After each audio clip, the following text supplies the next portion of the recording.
Sau đây là loạt vụ việc đang gây chú ý trên mạng xã hội những ngày gần đây, được tổng hợp và bình luận trên kênh tin hôm nay. Bắt giữ nam thanh niên vào tận nhà chém giang hồ Hải Lộ. Va chạm giao thông, nam thanh niên lao vào đánh đấm tới tấp. Nhậu chung, rượu vào lời ra khiến một người nằm dưới gạch lạnh. Hai thanh niên bị nhóm người truy đuổi tận nhà gây hoảng loạn. Thấy người phụ nữ bị truy đuổi, hai người đàn ông không can ngăn gây tranh cãi. Sau đây là thông tin chi tiết các vụ việc, mời mọi người cùng theo dõi. Công an bắt nhanh nghi phạm vào tận nhà chém Hải Lộ. Trước đó một nam thanh niên tới tận nhà Hải Lộ nhưng không lao vào ngay mà đứng ngoài hỏi: "Anh Hải đâu chị?" Khi xác định đúng người ở trong nhà, hắn quay ra xe lấy dụng cụ tự chế, giấu sau lưng rồi đứng chờ ngay trước cửa. Vừa thấy nạn nhân bước ra là lao vào tấn công tới tấp, người trong nhà phải lao ra can ngăn trong tình huống cực kỳ hỗn loạn. Trước khi bỏ chạy, đối tượng vứt lại hung khí tại hiện trường.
Con nhà tao đúng không?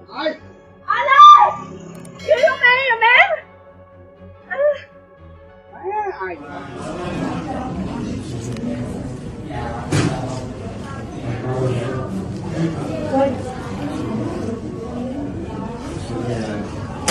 em để tới tôi em báo cho lại nè. Rồi. Để các em tự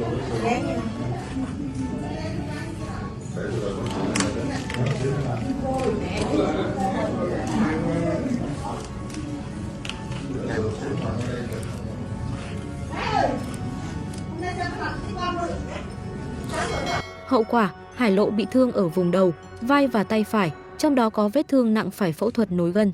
Ngay sau khi vụ việc xảy ra, công an phường Tam Thắng chỉ sau vài giờ đã bắt giữ được nghi phạm, hiện đối tượng đang bị tạm giữ để điều tra. Theo thông tin, Hải Lộ không phải cái tên xa lạ, từng là dân anh chị có tiếng ở khu vực Vũng Tàu từ nhiều năm trước, liên quan tới các mâu thuẫn băng nhóm, tranh chấp quyền lợi. Người này cũng từng có xích mích với Minh Samasa. Trong một lần va chạm, phía đối phương dùng hung khí tấn công, còn nhóm của Hải Lộ chống trả quyết liệt, dẫn đến hậu quả một người bên kia tử vong. Nói thẳng, kiểu tìm tới tận nhà, chuẩn bị sẵn hung khí rồi chờ ra tay như này thì không còn là bột phát nữa. Làm tới mức đó thì cái giá phải trả chắc chắn không hề nhẹ, không chỉ là chuyện cá nhân mà còn dính tới pháp luật. Đêm căng ở Vĩnh Cửu, nhà riêng cũng không còn là nơi an toàn. Một khoảng sân nhỏ, một cánh cổng tưởng là ranh giới, nhưng chỉ cần vài người kéo tới là mọi thứ bị phá vỡ ngay lập tức. Hai người bên trong buộc phải xoay sở để tự bảo vệ mình trong tình thế bị dồn ép. Tình huống kéo dài khiến ai xem cũng thấy căng thẳng.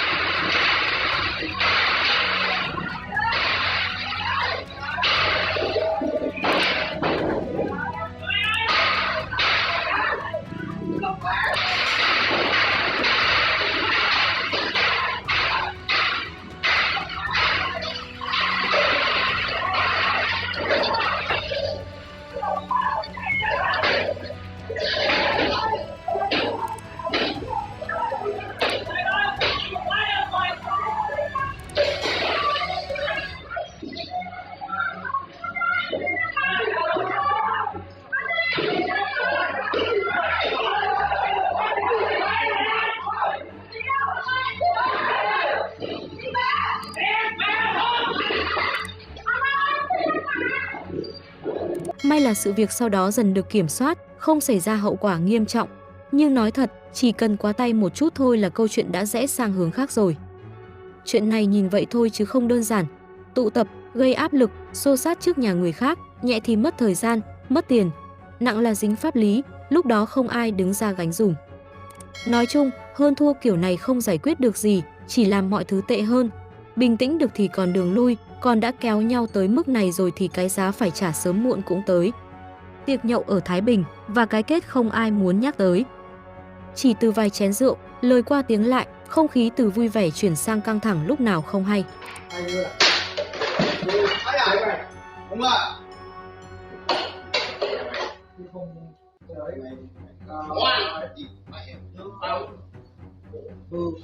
Có những cái, bao cái cũng bên dưới được.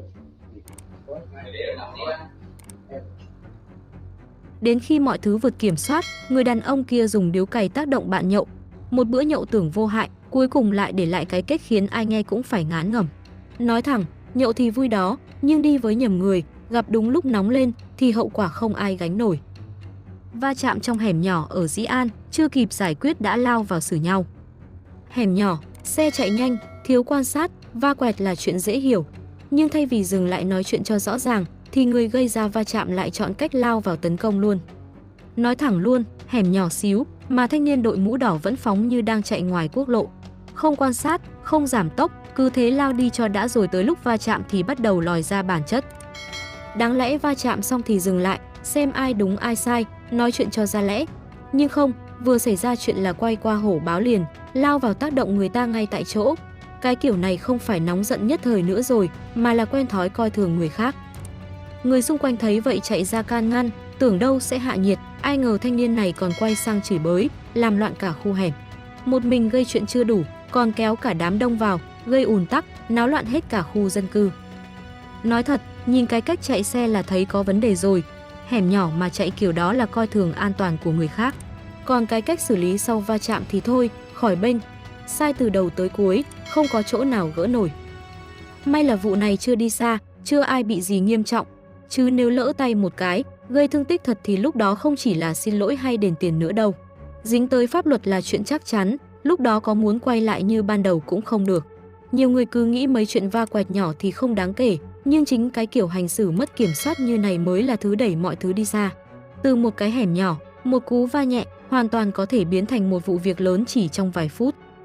Nói thẳng, chạy ẩu đã sai, mà còn hổ báo sau va chạm thì càng sai hơn. Ra đường không phải muốn làm gì thì làm, tới lúc trả giá rồi mới biết thì muộn rồi. Cát Bà, Hải Phòng, trong lúc một người phụ nữ bị truy đuổi, gây áp lực thì hai người đàn ông đứng gần đó lại can thiệp lơi là, khiến nhiều người bức xúc. Đến cuối cùng, tình huống được giải quyết theo cách mà không ai ngờ tới.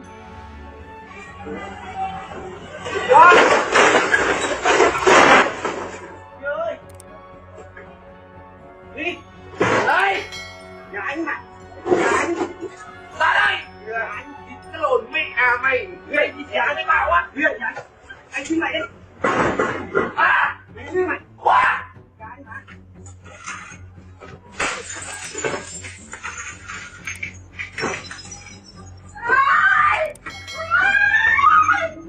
Cái lồn mẹ à mày!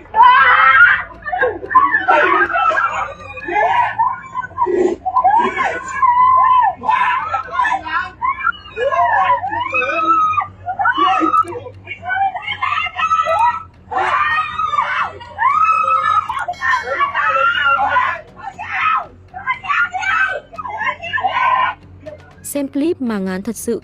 Mấy ông trai tráng đứng đó nhìn thì lực lưỡng, ban đầu còn ra vẻ can ngăn cho có, mà tới lúc đối phương làm căng cái là giạt hết ra ngoài đứng nhìn. Cuối cùng lại để mấy chị em phụ nữ lao vào cản, giải vây cho nạn nhân. Nói thẳng, nhìn đoạn này mới thấy rõ, không phải cứ to con là bản lĩnh. Trong tình huống căng như vậy, người dám đứng ra mới là người đáng nói. Phe này mấy chị em gánh hết phần luôn. Vụ việc nhận về nhiều ý kiến khác nhau, người thì trách móc hai người đàn ông, nhưng cũng có ý kiến cho rằng trong tình huống đó, nếu lao vào lỡ mất mạng ai chịu. Nói đi cũng phải nói lại, đứng ngoài nhìn hay lao vào can, mỗi lựa chọn đều có rủi ro. Nhưng rõ ràng, khi mọi chuyện bị đẩy tới mức đó, thì cái cần nhất vẫn là giữ được cái đầu lạnh.